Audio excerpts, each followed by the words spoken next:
We focus on history, culture, religion, art, social, and philosophy of Nusantara.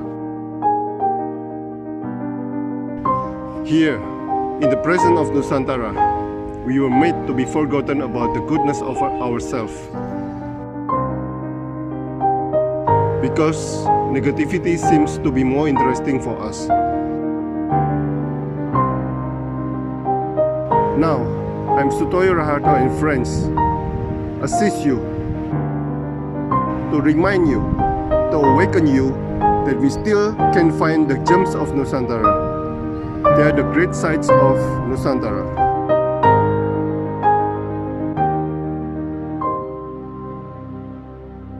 Oke, Mas Kristanto, Budi Prabowo, apresiator, priest, motivator, artis, environmentalist, Gusdurian, bookworm, culture activist, nasionalis. Itu yang saya dapat dari Anda. Terima kasih. Oke, sebutannya juga Pak Tato ya? Ya. Pak Tato, orang teologian. Pengalaman apa yang membuat Anda mendalami jurusan ini, Pak? Iya, saya itu sebenarnya bercita-cita jadi dalang.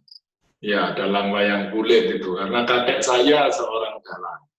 Jadi waktu kecil saya selalu senang dengan wayang dan nonton wayang dan bercita-cita ingin jadi dalang. Tetapi karena situasi tidak memungkinkan, waktu itu studi dalang mahal, susah, dan apalagi dukungan dari pihak orang Kristen waktu itu kan sedang tergerus perjumpaannya dengan tradisi agak anti, sehingga agak aneh kalau ada generasi muda ingin jadi dalang Kristen terutama gitu. Maka waktu itu ada peluang untuk dapat beasiswa studi teologi S1 ya. Saya habis nganggur setahun, ada peluang gitu ya sudah saya ikut. Saya membayangkan jadi pendeta kan ya kayak jadi dalang lah. Ya, jadi itu yang memotivasi saya. Dalang kan mengabarkan nilai-nilai keluhuran melalui keindahan, ya kan?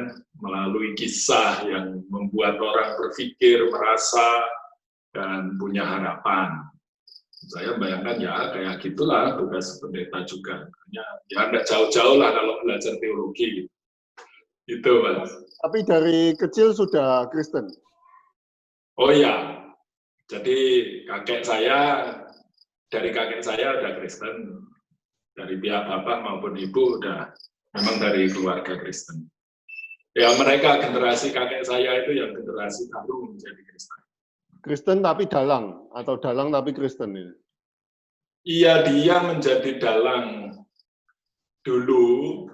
Jadi dia menjadi dalang yang pertama, lalu dia mengenal orang Kristen, penginjil dari Belanda gitu, lalu menjadi Kristen dan sempat meninggalkan pedalangannya karena waktu itu kan dalang apa yang berbau wayang dianggap sesat, dianggap tidak Kristen, tidak sesuai dengan Alkitab lah, dogma segala macam.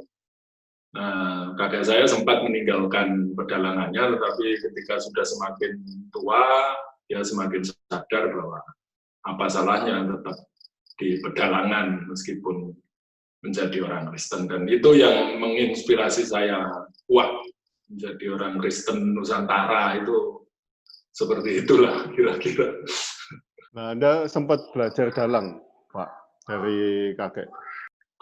Enggak secara langsung ya, tapi ya melihat bagaimana kakek membuat wayang, misalnya melihat kakek dalang secara langsung dan mengajari kami lagu-lagu dolanan, lagu-lagu sederhana untuk di layang.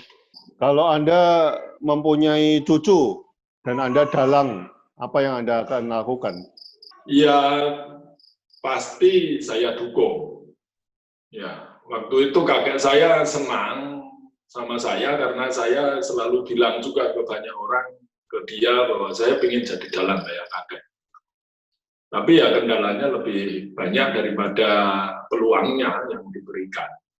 Dan itu sedikit menjadi penyesalan buat saya. Gitu, Pak. Tapi sampai kalau mau belajar kan masih bisa nih, Pak. Oh iya, iya. Saya mungkin ya 10 tahun yang lalu, mungkin 2009 itu saya mau ambil S3 di UGM itu. Ditawarin beasiswa dari pedalangan Jakarta katanya. Mereka lagi cari dalang. Cuma karena saya nggak diterima di sana ya saya nggak nerusin. Iya. Pak Kristanto, Bapak sudah melewati S1 dan S2. Bisa meringkas ilmu selama beberapa tahun itu dalam 5 hingga 10 menit, Pak? Oke, iya. Jadi belajar teologi Kristen ya, terutama, itu yang bobot yang paling banyak itu pertama di sejarah. Sejarah semua, sejarah kitab, sejarah Tuhan, sejarah ritual, sejarah aliran-aliran, sejarah apa saja, sejarah tafsir, sejarah dogma, sejarah sistem kepercayaan, itu semua dipelajari. Jadi beban terbanyak di sejarah, lalu yang kedua tentu di filsafat, yang fokusnya nanti di teologi. Teologi kan bagian dari filsafat juga. Di filsafat juga cukup banyak porsinya karena harus mengenal seluruh sejarah filsafat, filsafat barat sampai. Lalu juga diperkenalkan dengan sosiologi, psikologi, lalu ilmu-ilmu sosial yang waktu itu lagi ngetren seperti ilmu-ilmu yang berhubungan dengan perubahan sosial. Jadi munculnya teologi pembebasan, munculnya gerakan-gerakan demokratisasi, kesadaran tentang pluralisme, itu menguat waktu saya studi dulu. Jadi poin khusus memang kalau belajar teologi itu tidak pada indoktrinasi dogma, apalagi indoktrinasi dogma tertentu, aliran gereja tertentu, tetapi lebih pada mengenal banyak yang ada, baik sejarahnya maupun yang ada dipraktekkan sampai sekarang ini. Oleh karena itu, dari semua pelajaran itu yang dihasilkan, ya tentu refleksi dan pemikiran perkembangan baru bagaimana sebaiknya orang bersikap dalam konteks tertentu, dalam situasi tertentu, dengan tetap mempertimbangkan tradisi keagamaannya. Itu yang menjadi pokok-pokok dan beban yang terberat dalam studi teologi. Selain aktivitas-aktivitas lainnya, kebetulan saya juga menwa dulu. Saya juga senang dengan aktivitas teater. Saya juga bergabung dengan kawan-kawan di pecinta alam. Gitu.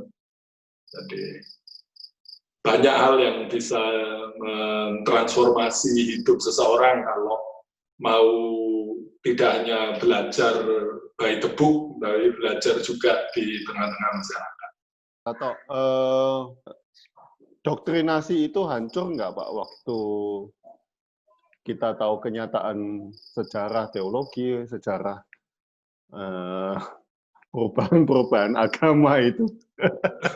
Saya melihat banyak teman saya yang awal-awalnya itu kaget gitu ya. Misalnya ketika dosen itu bilang, kisah penciptaan di Kejadian itu kan mitos. Wah, itu nggak bisa tidur itu. Kawan-kawan itu ada yang nggak bisa tidur sampai mendengarkan kayak gitu. Nah, saya tidak terlalu mengalami sesuatu yang drastis, karena saya berangkat dari kesadaran ingin jadi dalang itu loh. Jadi saya melihat bahwa ini bagian dari ilmu saja. Kalau dosen bilang mitos ya oke lah, itu sejauh ini yang ditemukan, dianalisis, diteorikan seperti itu, ya sudah kita terima aja sambil terus kita pikirkan perkembangan, kemungkinan perkembangannya di masa depan seperti apa. Tetapi ada ya setelah Bapak sudah mengetahui banyak hal tentang ini, perubahan di agama, sejarah-sejarahnya, kekuatan politik yang mendesak agama dan sebagainya. Setelah itu Bapak melihat di satu sisi ada Bapak melihat banyak kesaksian-kesaksian, Pak. Ada kemarin ini saya baca bahwa ada anak kecil yang dibawa ke surga, melihat neraka dan sebagainya. Bagaimana pandangan Bapak sendiri?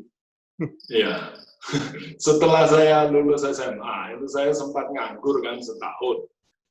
Jadi kerja serabutan lah, jadi tukang ngamen dan sebagainya gitu. Lah waktu itu saya juga aktif di gereja, jadi aktivis. Dan waktu itu lagi tren-trennya orang mengadakan KKR itu istilahnya, kebaktian kebangunan rohani di stadion, di gedung-gedung besar. Wah, saya senang itu lihat-lihat kayak gitu.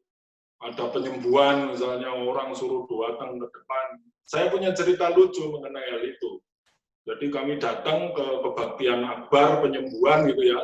Nah, pendetanya ini bilang, orang yang merokok itu orang yang sakit, harus disembuhkan. Jadi kalau ingin sembuh, silakan mulai sekarang sakunya itu dirokok, rokoknya dilempar ke sini di atas panggung sini, lalu kami akan doakan. Saya bisik-bisik sama kakak saya, waktu itu saya sama kakak saya, Mas, rokoknya dilempar enggak? Saya bilang gitu.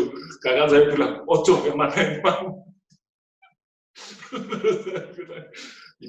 Habis itu jadi refleksi bagus gitu loh. Apa hubungannya saya yang rokok itu hubungan dengan sakit yang dari Tuhan. Nah, itu hal yang sederhana ya, contoh sederhana. Artinya ada banyak hal yang memang supranatural, supernatural dan sebagainya itu ada, bisa jadi, tetapi apakah itu perlu menjadi tontonan di sebuah show dan sebagainya, itu masih pertanyaan buat saya. Saya masih melihat kalau mau bikin kebaktian kesembuhan, kenapa nggak datang aja ke rumah sakit gitu kan, disembuhkan semua yang sakit-sakit. Itu yang bagi saya sederhananya. Jadi nggak perlulah dijadikan show. Gitu. Kalau orang Kristen itu kan sebenarnya diajari oleh Yesus kalau mau berbuat sesuatu dengan tangan kanan ya tangan kiri jangan sampai tahu. Gitu. Itu jadi kalau ada hal-hal yang supranatural lalu itu dijadikan alat untuk melakukan pembenaran keagamaan, itu justru aneh. Ya, tapi ada, Pak. Menurut Bapak ada itu, Pak? Saya sendiri ya, Pak. Artinya ada apanya? Ini kekuatan supranaturalnya atau keajaibannya? Ya, maksudnya kisah-kisah seperti begitu terjadi. Gini, kalau sejauh yang saya tahu, yang namanya mujizat-mujizat, itu kan sudah ada sejak zaman kitab orang Yahudi sudah ada, gitu loh, cerita-cerita mengenai mujizat-mujizat. Dan sepanjang peradaban manusia ini, manusia kan juga pasti belajar, ada mujizat-mujizat yang terjadi. Ya kan? Kemarin ada mujizat di tengah-tengah Agustus kami kena hujan lebat di sini. Itu kan bagian dari mujizat alami gitu ya.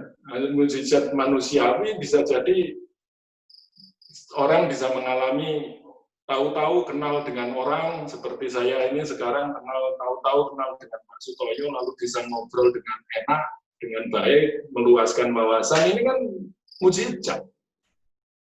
Itu yang saya maksud bahwa ada itu mujizat, ada memang. Tapi tujuan mujizat adalah untuk mendewasakan seseorang.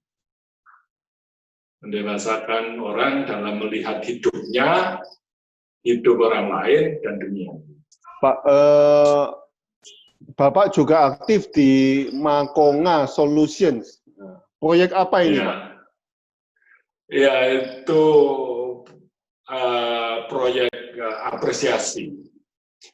Jadi ceritanya begini, waktu kami pindah ke Malang, kami berpikir bikin apa ya yang enak, bikin yayasan sendiri, atau bikin warung kopi yang bisa mengumpulkan kawan-kawan yang bisa diajak diskusi secara progresif bagi perkembangan masa depan, atau seperti apa? Lalu saya berpikir kenapa kita tidak berusaha untuk mengapresiasi aja apa yang ada. Pasti sudah ada di Malang ini yayasan-yayasan, lembaga-lembaga yang mau bergerak di bidang apa saja, kan pasti sudah ada. Kenapa kita tidak mengapresiasi mereka saja? Pasti juga ada di sini warung-warung kopi yang orang-orangnya berpikiran maju, progresif, dan hebat, pasti sudah banyak. Kenapa kita tidak cari mereka dan kita apresiasi saja mereka, kita dukung, kita bergerak bersama mereka, dan berbagi apa yang kita punya melalui mereka. Nah itulah kami lalu mikir, ya sudah kita namanya aja ini Makonga. Makonga itu sebenarnya singkatan dari Malang Kota Bunga. Ya, Malang Kota Bunga, itu the spirit of appreciation. Kami mengabarkan, melakukan hal-hal itu dengan pendekatan apresiatif. Kegiatannya apa saja, Pak? Kegiatannya lebih banyak dulu awalnya keluyuran, Mas. Ya, menjumpai orang-orang itu dari warung kopi ke warung kopi, kontak orang, lalu janjian ketemu, ngobrol di mana gitu.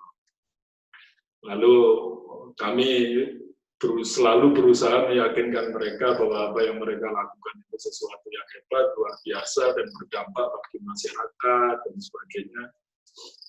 Dan itu gerakan kami seperti itu, melakukan usaha-usaha untuk mengapresiasi apa yang sudah ada. Dan itu kami lakukan secara terencana. Tentunya, oh ini perlu perhatian khusus, perlu tingkat apresiasi yang seperti ini, perlu pendekatan seperti ini, itu kami rencanakan dan selalu evaluasi dan refleksi. Lalu hasil dari itu mereka dapat apa, Pak, dari apresiasi Makonga ini, Pak? Ya, banyak kawan-kawan yang di sini bahkan tidak mengenal apa sih Makonga itu, ya awal-awalnya aja mereka bertanyakan. Tetapi kami tidak berorientasi pada organisasi, tidak berorientasi pada hasil, tetapi berorientasi pada dampak. Yang selalu kami pikirkan adalah bagaimana sesuatu itu memberi dampak. Kalau enggak sekarang, ya suatu saat nanti, gitu ya. Kalau enggak dampaknya itu dekat di lingkungan kita, ya dampaknya jauh di lingkungan yang lebih luas. Jadi orientasi perencanaan kami pada dampak bagaimana kita menyentuh sesuatu melalui apa yang sudah ada sehingga memberikan dampak. Itu metode yang kami gunakan. Jadi kerja kami personal, kami kadang sering kali kami hanya berdua melakukan itu, datangi satu komunitas, datangi satu kelompok kawan, datangi satu warung kopi, hanya untuk melakukan itu. Kami membayangkan ini akan menjadi baik kalau di-trigger seperti ini atau diapresiasi seperti ini, sehingga orang akan melakukan ini dan berdampak sesuatu. Pak Krisnanto, Bapak banyak bicara tentang primitive syndrome, Pak. Primitive syndrome. Ya. Mungkin bisa dijelaskan sedikit di sini. Iya. Yang pertama yang saya soroti dari persoalan yang saya istilahkan dengan primitive syndrome itu kan masalah evolusi manusia ini loh. Manusia ini yang berevolusi kan teknologinya, ya. Perkembangan teknologis manusia, cara pikir dan alat-alat teknologinya itu berkembang pesat. tetapi manusianya sama sekali belum berubah. Manusianya masih seperti manusia yang hidup di era primitif dulu. Masih perang, masih bunuh-bunuhan, gitu. Secanggih ini, ya, secanggih teknologi. Bahkan kami kadang memberikan contoh kucing aja, itu kalau kami punya 24 kucing lah. Jadi kucing aja yang kami pelihara di rumah itu, sekarang ini kalau ada tikus mereka tidak tertarik. Karena kami kasih makan, gitu kan. Artinya mereka berevolusi, meninggalkan insting predatornya, ya, ditinggalkan. Karena sudah ada teknologi, dia tinggal meong-meong dapat makan, kan teknologinya sudah ada. Mereka sudah punya teknologi itu, jadi insting predatornya ditinggalkan.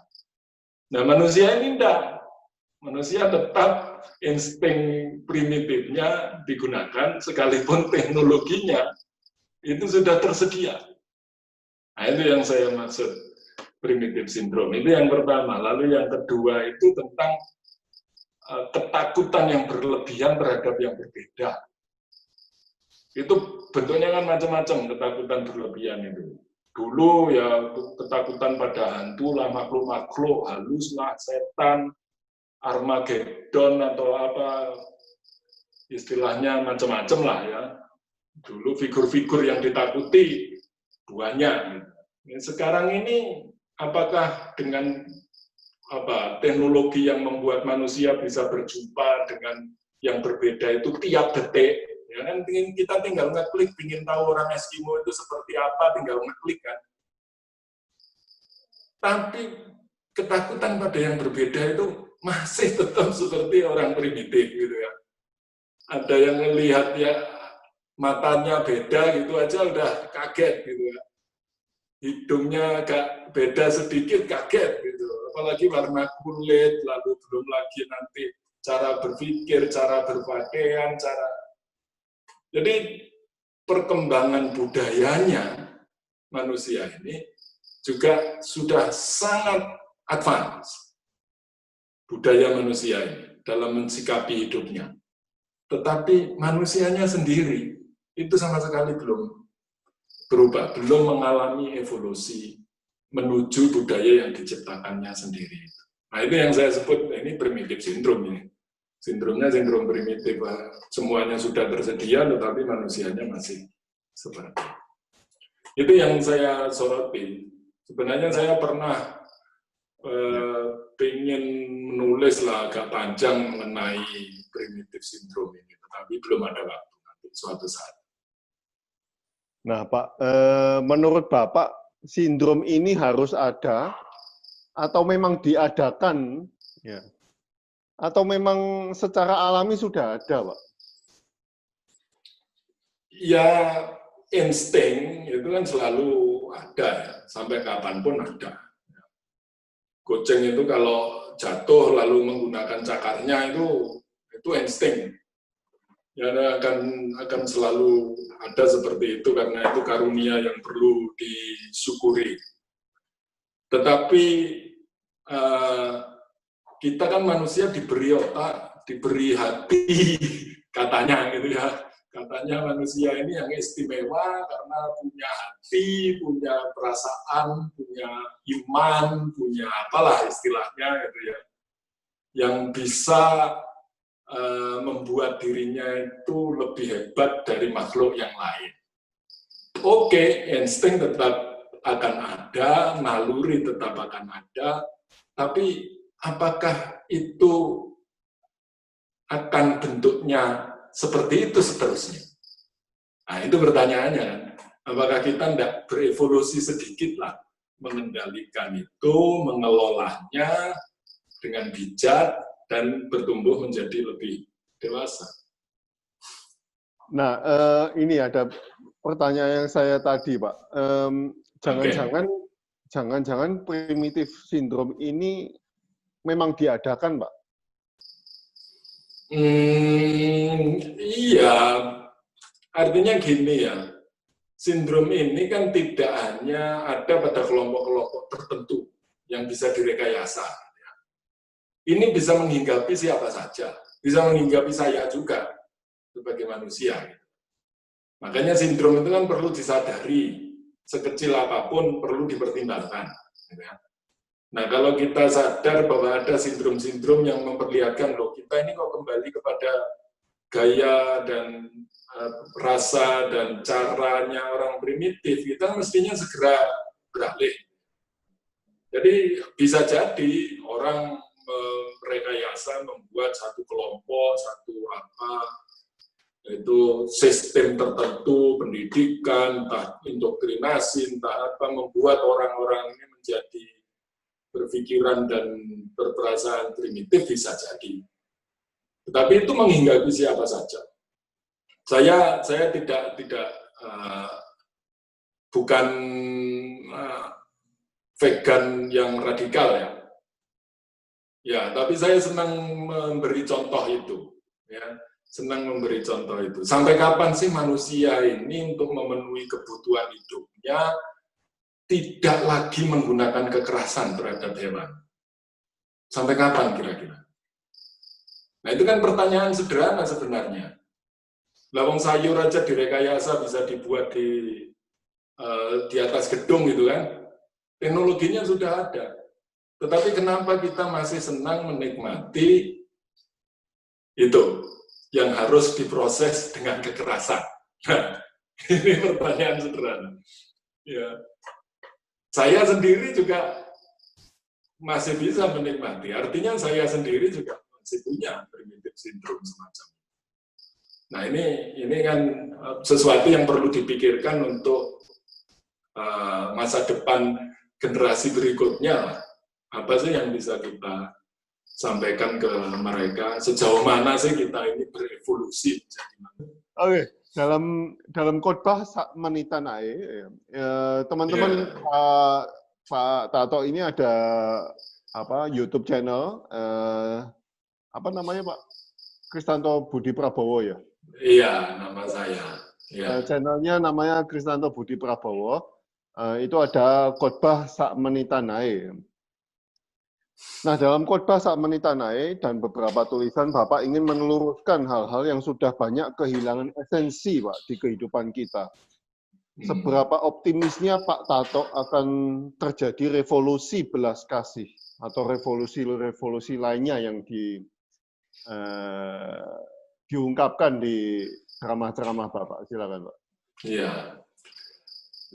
Yang paling menonjol dalam sebuah tindakan belas kasih itu kan bagaimana manusia ini membangun relasi dengan ruang hidupnya, yaitu dengan lingkungan alam, dengan makhluk-makhluk yang ada di sekelilingnya, baik yang kelihatan maupun yang nggak kelihatan, gitu kan.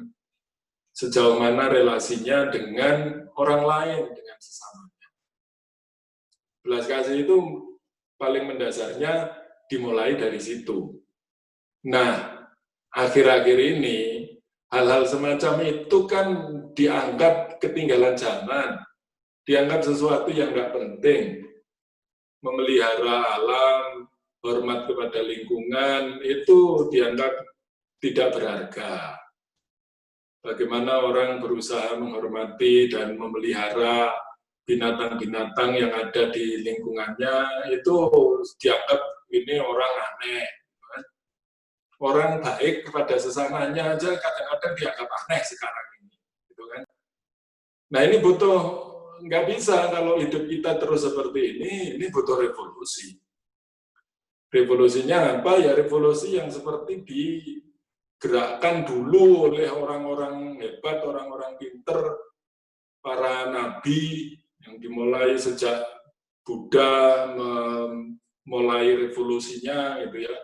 Revolusi belas kasihan itu kan sudah mengakar dalam sejarah kita, dilakukan oleh banyak orang. Dan kadang-kadang kita ini adalah kelompok-kelompok orang yang mengakui mereka, tidak hanya mengakui mereka, tetapi juga merasa hidup sejalan dengan hidup mereka, gitu ya. Itu, tetapi kita tidak melakukan revolusi apapun, tidak melakukan evolusi apapun yang berkaitan dengan belas kasihan. Belas kasihan kepada orang lain, belas kasihan kepada binatang, belas kasihan kepada alam. Lihat aja sistem politik kita, sistem ekonomi kita, apakah pertimbangan utamanya pada 3 hal itu? Bahkan kadang-kadang saya bertanya, sistem pendidikan kita pertimbangannya ke sana enggak? Sistem pendidikan kita ini mempersiapkan orang untuk menjadi punya jiwa dan kesadaran berbelas kasih kepada alam, makhluk yang ada dan sesamanya enggak? Nah, pemikiran kayak gitu pasti kalau disampaikan di dunia pendidikan dianggap ini orang aneh. Sekarang ini kan orang harus mengejar yang namanya keberhasilan, yang namanya kesuksesan, yang namanya kemasyhuran, yang itulah. Paling tidak terkenal di dunia medsos ya kan, kayak saya gitu. Minimal. Tetapi ini persoalannya menurut saya yang membutuhkan revolusi, benar-benar membutuhkan revolusi, yaitu rasa belas kasihan.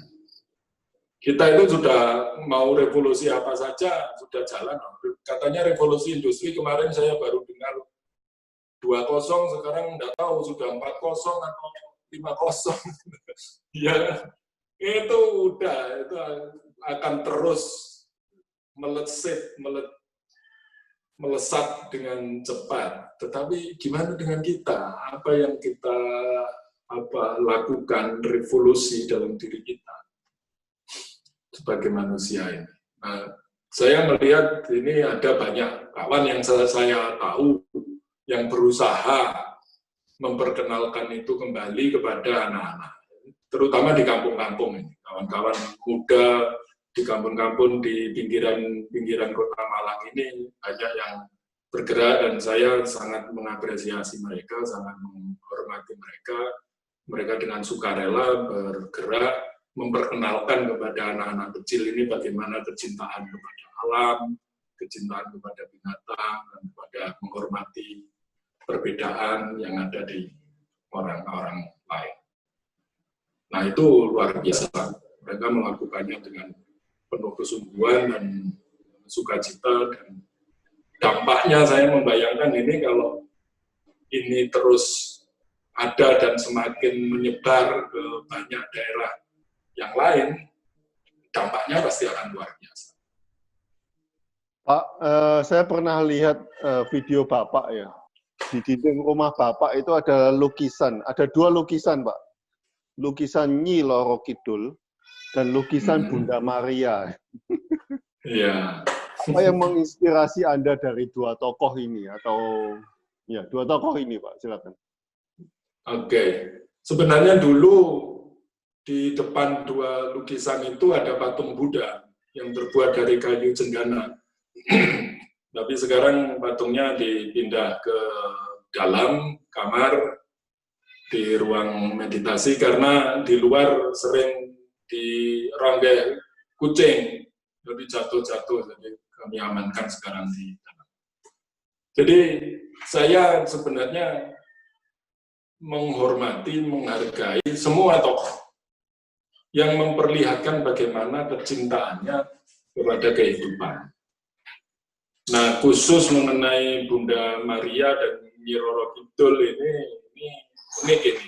Ya, ini unik. Ini sebenarnya pesan tradisional yang sangat kuat kepada kita, terutama sekarang generasi sekarang ini, bahwa penokohan yang paling dekat dengan Tuhan itu sebenarnya lebih banyak pada penokohan perempuan, feminim.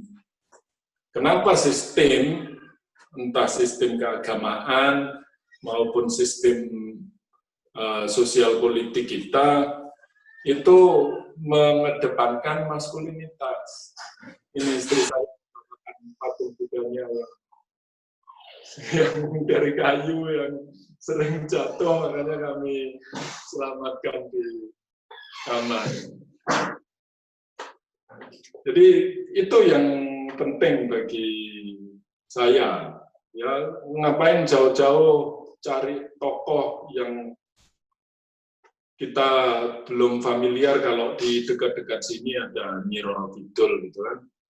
Kenapa harus mencari tokoh yang jauh seperti Bunda Maria yang budaya tradisinya berbeda, mungkin akan lebih dekat dan lebih mudah mentransformasi kita kalau kita memahami apa peran Nyi Roro Kidul, apa peran Dewi Sri bagi kehidupan masyarakat bertani dulu, kenapa dia begitu dihormati. Itu akan lebih bermakna ya bagi saya, akan lebih bermakna, memberi kekuatan refleksi teologis saya, karena itu lebih dekat dengan hidup saya. Tapi sedikit tentang Nyi Roro Kidul untuk bagi Anda, Pak. Ya, apa? Ya, sebenarnya Nyi Roro Kidul yang lebih punya relasi khusus istri saya. Ya, justru yang punya relasi khusus istri saya, karena itu lukisan yang memilih dan membeli dulu istri saya. Itu kami masih di Jogja. Dan dia punya gambaran khusus tentang tokoh female deity, gitu ya. Punya gambaran khusus mengenai female deity dan dia merasa dekat dengan itu. Jadi, tapi kalau bagi saya ini ya lepas dari sejarahnya ya. Kami dulu di Jogja sering mendiskusikannya. Ada teman yang menyampaikan bahwa ini kan representasi dari Dewi Kwan Yin misalnya. Atau karena kalau dihubungkan dengan apa yang di dekat Candi Prambanan itu Candi Kalasan, mungkin ini female Buddha. Nyi Roro Kidul ini female Buddha yang mengalami ikonoklasme ketika kerajaan-kerajaan baru muncul, lalu memposisikan Nyi Roro Kidul ini di bawah, dijadikan subordinasi dari seorang pemimpin, yaitu raja. Makanya dianggap, oh Nyi Roro Kidul secara goib adalah istrinya raja tertentu atau pemimpin tertentu. Jadi itu usaha ikonoklasme yang membuat tokoh Nyi Roro Kidul ini kehilangan penghormatan dan penghargaan. Padahal awalnya kan ini penghormatan dan penghargaan pada female deity yang memberi kehidupan, ya, seperti Dewi Sri, female deity yang memberi kehidupan, yang menyediakan kehidupan bagi manusia. Itu apa bagi saya.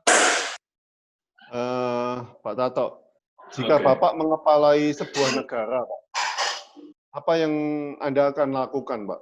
Sedangkan semua negara sudah dikontrol oleh penguasa-penguasa dunia, Pak. Silakan, Pak. Ya, saya tidak pernah mengandaikan seperti itu. Saya mengandaikan mengepalai sebuah RT saja belum berani ya saya. Tapi gini ya, kalau seandainya ya, kalau bilang seandainya, ini kan masalah leadership dan masalah kepemimpinan. Saya itu saya percaya bagi diri saya sendiri, saya percaya bahwa masa depan, leadership masa depan itu ya motivator, apresiator, itu leadership masa depan. Karena apa sih yang dibutuhkan orang sekarang ini kan gerakan jaringan. Seperti ini kan gerakan jaringan, ya. Tahu-tahu Pak Mas Bondan menghubungkan orang dengan ini, lalu terjadilah relasi antar jaringan. Sekarang ini sistem-sistem segala, sistem ekonomi, bahkan sistem sosial, sistem relasi kita aja jaringan. Jadi masa depan nanti pemimpin itu hanyalah motivator, hanyalah apresiator. Dia bukanlah lagi sebagai sentral. Jadi bukan hierarkis lagi. Saya percaya bahwa kepemimpinan masa depan itu bukan hierarkis, tapi istilahnya heterarkis. Ya. Kepemimpinan yang menggerakkan sel-sel jaringan yang membuat seluruh organ yang ada di jaringan itu tetap bisa bertahan hidup dengan sebaik-baiknya. Itu yang akan saya lakukan kalau saya jadi pemimpin, merubah sistem dari hierarkis menjadi terarkis. Jadi apresiator aja, Pak. Iya. Kalau bahasa Inggrisnya cheerleaders aja, cheerleaders. Iya. Cuma jadi bakal bahasa Jawane ngobong-ngobongnya itu. Iya. Ada yang bertanya, Pak, dari Mas Muhammad Saifuddin ini. Saya suka sama gaya Bapak Kristanto mendalami agama, tapi tidak anti dengan budaya lokal Jawa. Mohon nasihat Bapak, bagaimana kami yang masih muda bisa membawa pesan damai agama, tapi tidak menanggalkan budaya tempat kami dilahirkan, Pak? Ya. Ya, Kak, saya bersyukur karena punya pengalaman unik gitu ya, mengenal kakek saya sebagai seorang dalang. Meskipun hidup dibesarkan di lingkungan keluarga Kristen yang waktu itu eranya adalah era yang anti budaya. Jadi ada pergulatan itu sejak dini saya mengalami pergulatan itu. Apakah harus diperjumpakan dengan konfliktual antara penghayatan keagamaan saya dan penghargaan penghormatan saya pada tradisi dan budaya yang saya miliki, yang mengalir di dalam darah saya. Itu memang butuh proses yang lama, tetapi generasi muda sekarang nampaknya lebih mudah memahami itu karena sudah ada banyak contoh orang yang bisa melakukannya tanpa ada kendala. Kendala terbesarnya memang biasanya yang birokrasi organisasi lah. Birokrasi organisasi keagamaan itu memang selalu diciptakan untuk memberikan kendala, kan? Bukan diciptakan untuk memberikan jalan, memberikan kendala. Jadi supaya orang bisa menjaga diri, itu aja. Itu kesadaran saya. Jadi kalau saya menyampaikan kepada generasi muda ini, relasi antara agama dan budaya ini kan dua-duanya kan sama-sama baiknya. Nah, kenapa sih dua-dua hal yang sama-sama baik tidak bisa dimiliki secara bersama-sama, lalu menjadikan kita menjadi yang sebaik-baiknya? Dua hal yang baik kok dipertentangkan jadi seolah-olah ada yang tidak baik, ini kan itu yang keliru menurut saya. Selama ini frame media kan begitu ya, frame media begitu, agama dan budaya ini seolah-olah pasti ada salah satu yang nggak baik gitu kan. Padahal ini dua-duanya baik, kenapa nggak dua-duanya yang baik? Ini diterima, lalu supaya membuat kita yang melaksanakan dua-duanya ini menjadi orang yang sebaik-baiknya manusia. Itu yang menurut saya penting, artinya generasi muda peluangnya untuk itu lebih mudah. Saya dulu itu mungkin generasi saya untuk bisa latihan dalang, latihan nari itu bingung kan, cari sanggar, cari. Dan sekarang itu tinggal klik tutorial, pengen belajar tari apa, itu ada, belajar sendiri, nggak usah malu-malu di rumah, bisa kok. Artinya peluang itu tersedia, tinggal kita mampu mentransformasikan peluang itu demi kedewasaan diri kita atau tidak, atau terus bergelut dengan cara pembedaan dua hal yang baik ini, mencari mana yang tidak baik atau mana yang lebih baik dari mana. Itu Mas. Pak Kristanto, ini pertanyaan saya. Anda pendeta, Pak? Iya, iya. Oh, masih khotbah di gereja? Enggak, saya sudah tidak khotbah di gereja lagi. Tapi dulu pernah khotbah di gereja? Iya, dulu pekerjaan khotbah di gereja, bukan pendeta, tapi khotbah di gereja. Sekarang pekerjaan pendeta, ya. Jadi benar-benar hidup menjadi manusia gitu. Nah, saya melihat beberapa YouTube Anda juga waktu Natalan juga ada pakai cara Jawa dan Ya pokoknya Kristen Anda sangat Nusantara lah, menurut saya.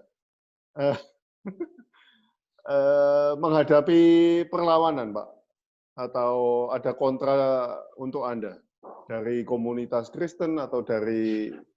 Memang ini masih kendala berat ya di kalangan gereja Kristen dan juga gereja Katolik. Artinya bagaimana mentransformasikan budaya setempat ini sebenarnya sudah proyek lama. Sejak saya mahasiswa itu saya sudah aktif dulu di kampus saya itu ada lembaga yang membidangi transformasi iman dan budaya. Kami memperkenalkan wayang kemana-mana, gamelan kemana-mana. Gitu. Kami bikin tur-tur ke gereja-gereja untuk memperkenalkan bahwa kita bisa melakukan ritual dalam bentuk tari, lagu dalam bentuk kidung. Itu sudah proyek lama, sejak 80-an digiatkan. Tetapi nampaknya tidak berhasil. Artinya, gini, kalau saya mengistilahkannya itu Kristen Nusantara ini sudah gagal sebelum dilahirkan. Ya, Kristen Nusantara ini gagal sebelum dilahirkan. Jadi dulu ada tokoh misalnya Sadra, Kubun Wolong, orang-orang setempat ya yang mau memperkenalkan Kristen sebagai bagian dari darah dan budaya Jawa ini, toh akhirnya juga kalah oleh hegemoni kekristenan Belanda. Nah itu harus diakui gitu. Oke lah, itu sudah sejarah, itu sudah bentuk kegagalan kita. Dan pertanyaannya kan sekarang, apakah kita mau menjadi seperti itu terus?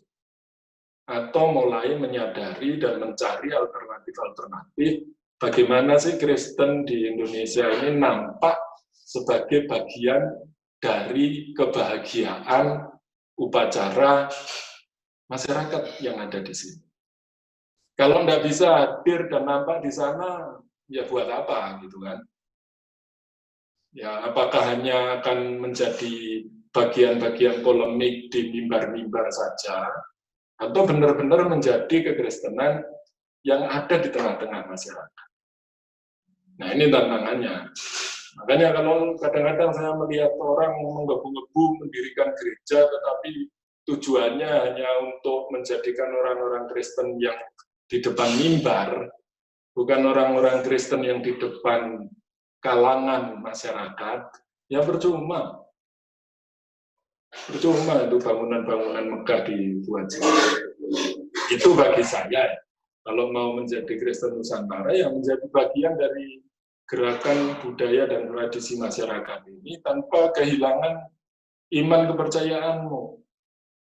Justru iman kepercayaanmu akan menjadi nyata kalau kamu mampu. Wah, ini koyok khotbah malian. Lah Pak, kok bisa jadi penasehat Gus Durian itu bagaimana Pak? Iya, kebetulan saya dulu waktu mahasiswa, saya jadi relawan di sebuah lembaga. Di Jogja itu ada lembaga namanya Intervide, Interfaith Dialogue. Nah itu salah satu penggagasnya adalah Gus Dur. Jadi sejak mahasiswa itu saya sering melihat Gus Dur bikin seminar, membela mahasiswa. Waktu itu kami ke Kedung Ombol, demo itu yang bela ya Gus Dur. Jadi kami sudah dekat dengan Gus Dur sejak mahasiswa saya. Jadi ketika kami pindah ke Malang di sini, kami dengar waktu itu, kan Gus Durian ini mulai 2010-2011 ya. Kami dengar ada kawan-kawan yang mau membangun komunitas Gus Durian, meneruskan prinsip, semangat, dan nilai-nilai yang diajarkan oleh Gus Dur. Wah, menarik ini. Nah, kebetulan saya ada beberapa teman yang ada di Malang ini, lalu menemukan kami. Saya ditemukan mereka, lalu kami diajak diskusi, kami diajak ngobrol, kami diajak ya, sejak saat itu. Lalu kawan-kawan lah yang mengangkat saya sebagai penasehat. Ya, bukan penasehat sebenarnya ya teman aja. Di Gus Durian ini ya semua sama-sama aja. Kita sesama teman. Ya mungkin karena saya sudah dianggap tua gitu ya. Padahal masih kuat, masih muda. Saya masih belum tahu. Ya saya baru-baru aja tahu kalau ada Gus Durian ini jaringannya cukup kuat. Sebetulnya visi dan misinya apa sih, Pak? Iya, kalau visinya sebagai sebuah bangsa Indonesia ini, kita itu kan dikaruniai nilai-nilai keluhuran kemanusiaan. Makanya visinya itu ya mewujudkan 9 nilai, istilahnya kalau di Gus Durian. Ada 9 nilai-nilai yang patut untuk diwujudkan dalam hidup bermasyarakat di Indonesia ini. Di antaranya yang keterbukaan, kemanusiaan, kesetaraan, persaudaraan, kekesatriaan, dan sebagainya, kearifan lokal. Jadi prinsip-prinsip dasar kemanusiaan yang membuat orang itu hidupnya menjadi berharga. Dan kalau orang merasa hidupnya menjadi berharga di sebuah bangsa, pasti dia akan menjadi maksimal, entah dalam karya, entah dalam cara hidupnya. Nah itu misi kami ya. Misi kami orang menjadi berharga berdasarkan nilai-nilai yang 9 itu yang kami rumuskan dari apa yang dijalani oleh Gus Dur. Berarti masih banyak yang belum berharga, Pak. Iya, masih banyak lah orang ini belum merasa bahwa hidupnya itu berharga, gitu ya. Bahwa dia ditaruh di sebuah tempat tertentu itu untuk menjadi berharga itu belum sadar. Dia masih merasa bahwa ada yang lebih berharga di tempat lain, ada yang lebih berharga di orang lain, ada yang tapi tidak ada diri. Jadi itu tentang rasa itu, tentang rasa atas diri kita sendiri. Ya betul kan ya, Pak ya? Iya, benar. Terima kasih Mas Krisanto atas waktunya. Terima kasih atas pengetahuannya berharga, sangat inspiratif ini. Kita juga baru tahu tentang Gus Durian, baru tahu tentang Kristen Nusantara. Natalan pakai budaya Jawa, ini saya baru tahu. Sangat luar biasa. Idenya dan visi misinya sangat luar biasa. Terima kasih Pak Krisanto. Kita ketemu hari ini. Terima kasih.